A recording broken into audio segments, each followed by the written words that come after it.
भारत की तरफ से गैर बासमती चावल के एक्सपोर्ट पर बैन लगाने के बाद से दुनिया के कई देशों में हाहाकार मचा है।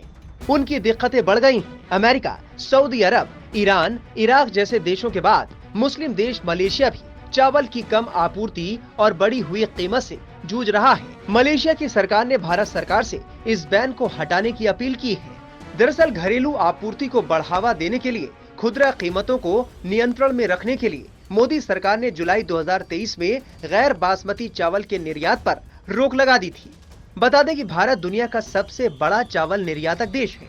ऐसे में वैश्विक चावल बाजार प्रभावित हुआ है और कई देश चावल की बढ़ती कीमतों और कम आपूर्ति से जूझ रहे हैं। मलेशिया अपने कुल चावल खपत का लगभग 38% आयात करता है। भारत की ओर से चावल निर्यात पर लगाए गए प्रतिबंध से मलेशिया में हाहाकार है। चावल खरीदने के लिए दुकानों के बाहर लंबी कतार लगी है।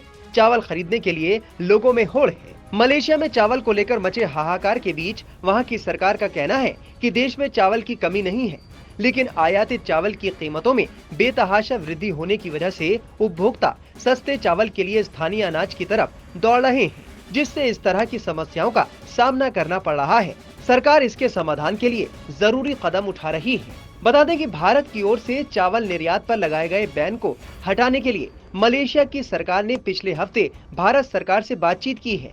मलेशियाई मंत्री मोहम्मद साबू का कहना है कि भारत समेत 19 देशों की ओर से चावल निर्यात पर लगाए प्रतिबंध के बाद ऊंची कीमत पर आयातित चावल मददगार साबित नहीं हो सकता। उन्होंने आगे कहा कि हमारे देश में चावल की कोई कमी नहीं है। मैं लोगों को एक बार फिर कहना चाहता हूं कि पैनिक न करें। आप केवल उतना ही चावल खरीदें जितना आपको चाहिए। दरअसल भारत सरकार ने घरेलू आपूर्ति को बढ़ावा देने और खुदरा कीमतों को नियंत्रण में रखने के लिए 20 जुलाई को गैर बासमती सफेद चावल के निर्यात पर प्रतिबंध लगा दिया था। टाइम्स नाउ भारत डिजिटल की रिपोर्ट।